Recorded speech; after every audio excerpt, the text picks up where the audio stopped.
Hello guys, Archangel here. This is the second recording of this game. It broke about 30 seconds away from the end, and Rome Total will stop working, blah blah blah, close program. But today, this is the second battle I've played.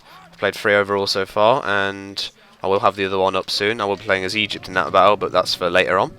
I'm playing as the Suebi again on this battle, and my opponent is playing as Macedon again. I'm just going to skip ahead a second, because it takes a while. He doesn't decide to march over, he just leaves his units there.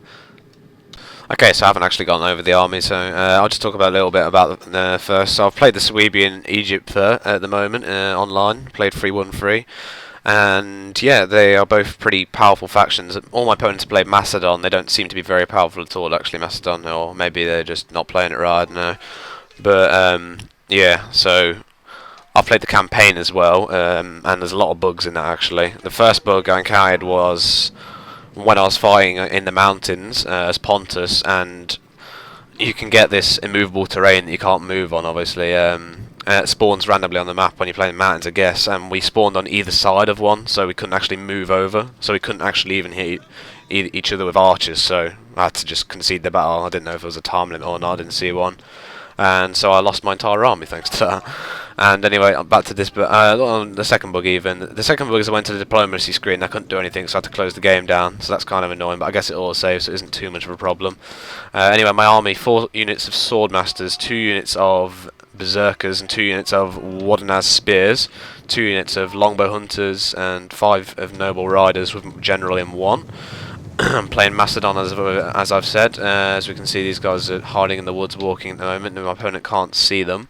His army consists of 3 units of mercenary Cretan archers, foot companions, 3 of them, 3 units of royal peltists, and 2 units of shield bearers, and 3 units of companion cavalry at the back. As we can see, he keeps his formation throughout, keeps his cavalry at the back to prevent me from flanking his infantry, but it actually works out against him in the end, as we'll see.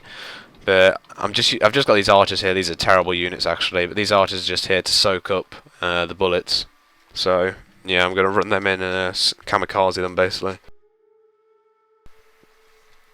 What would work against me here is if he actually didn't target my archers here. As you can see, they're getting whittled down by the arrows here, and he targeted my weak infantry, such as my spearmen back here.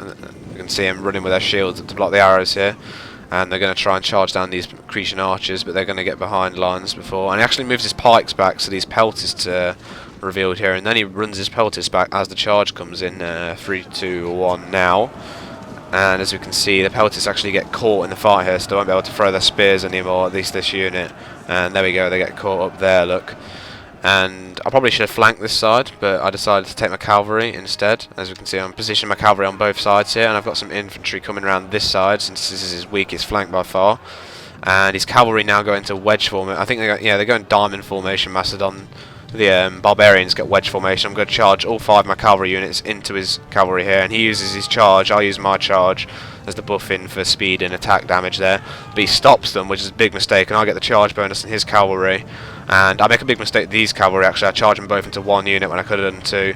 And the unit stopped here is going to get obliterated by my general now. As we can see, they're losing units super fast. And I'm going to flank them here with my swordmasters. They're throwing their spears and they're going in. And he's going to bring his shield bearers here. These are some elite spearmen back to attack my cavalry, which is a good idea, but he's done it kind of late. He's already lost 1 unit of companion cavalry, as we can see.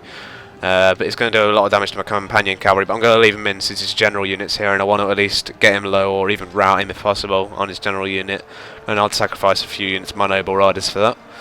And as we can see, I'm starting to break through here, but he's got raw peltists, which are quite good in melee actually behind that, or at least I think they are, since they look quite armoured, as we can see. And they're not actually throwing their spears, they've just got their swords out. But he does outnumber me here, as far as units are concerned, because I haven't managed to break through his phalanx line quick enough, and my units are going to start wavering here. As we can see, he's lost another unit of his companion cavalry, and his general's starting to waver, and his general will actually go in a second here. I'm going to take these units of noble cavalry and smash them into this big pile here, and it's going to allow my swordmasters to break through here, and it's going to rout his units. You can see the charge did a lot of damage to his spearmen there, and they've completely knocked him out of formation, and rely on formation. Macedon just breaks up there, and he's going to actually flank me with his foot companions here, or at least try to. And my guys aren't going to like that, and they're going to start routing, as we can see. And I made a mistake here, leaving my shield bearer, my noble riders in too long with his shield bearers. As we can see, they've only killed like 6 shield bearers. So these are pretty good against cavalry, obviously. And he makes a mistake of following them for a second there, instead of pulling them straight back to flank my guys who've just flanked his guys. And Macedon army actually breaks before he can get back here, as you can see. And there isn't much left but his shield bearers now, as far as melee are concerned, and he's got a few archers around as well. And I'm going to move my archers in here now. I think they're moving on their own, actually. I'm chasing the Macedon archers down. I'm going to see him and stop him and focus the shield bearers from behind. As we can see, the arrow there is my command. And they're going to be hitting the shield bearers from behind here now, so it's pretty bad for the shield bearers. And I'm going to be hitting them from all angles with my units here. As you can see, these spearmen and sword masters and berserkers are all charging in here, and they're going to get a nice flank on the shield bearers there. And these guys, I don't know where these are going. They're running around with their shields up high after a horse. And as you can see, all my buffs going